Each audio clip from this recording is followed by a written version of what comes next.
Ale, ale, ale.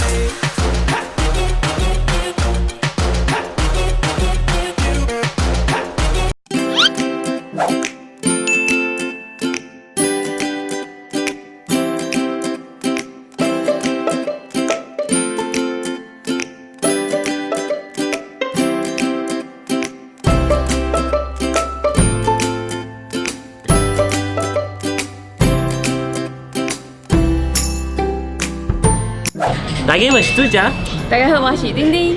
今天我跟丁丁小姐在伊斯坦布尔会吃马铃薯串，这个是跟台湾的哪里不一样吗？你们看，这个是2公斤的，还有这个马铃薯的烤的里面有大概20个不同的东西，比如说有蘑菇、起司、黑橄榄、绿橄榄，还有丁丁小姐玉米沙拉，还有豆子，对，绿色的豆子，美乃滋。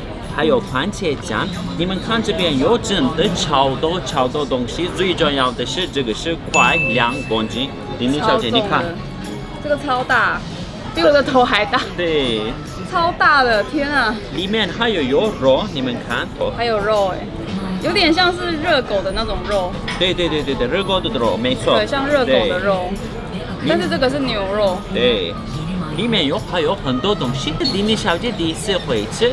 在台湾有，可是台湾的你们知道，假的还有里面这是饭，起司，是几个东西而已。对，起司玉米就好了。可是这边有，你们看里面有快有20个不同的东西，我们快开始吃好不好？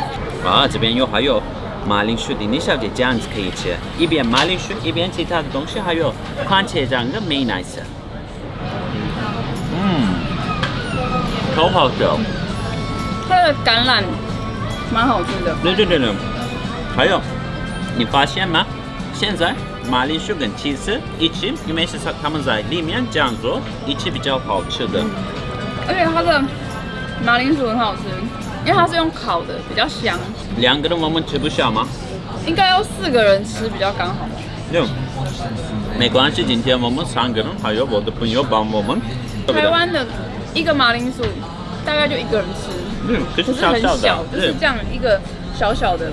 可是这个太大了，你们看，大概这样的，我拿不起来，因为很重，对，大概有2公斤吧，因为它上面东西太多了。实心的，我喜欢了。你觉得台湾来土耳其一定需要试试看吗？一定要试试看，而且每个餐厅都有红茶，对，他们会给你红茶。我已经喝完了。啊，你看还有俄罗斯沙拉，哇哦，这个真的蛮好吃的。里面还有红萝卜哎。对，还有红萝卜。然后还有酸黄瓜。对。这边有酸黄瓜，太多东西了吧？我刚刚说了，里面有20个不同的东西。而且这个是有点辣辣的酱。一口吃下去会吃到很多不同的东西，然后不同的味道。对。这吃完会走不动吧？我们需要走路回饭店，消化一下。吃完会很撑哎。如果4个人、5个人吃刚刚好，但是2个人、3个人吃你会有点饱。我们推荐你们也来土耳其伊斯坦布尔的话，一定试试看这个马铃薯串，真的好棒的。你为什么之前没有吃过？1个人吃不完，所以你需要还有3个人才可以吃。至少3个人，所以我等你一起吃啊。对，他等我了26年才可以吃，对不对？是25年，不是26。我在安卡拉人，安卡拉没有那么有名这个马铃薯串，可是我已经吃过了很多次，我超喜欢这个。如果你们喜欢这个影片的话，你们可以订阅 Best of Taiwan， 还有你们可以分享这个影片吗？拜托分享，我很喜欢你们，我很喜欢台湾，老台湾，拜拜。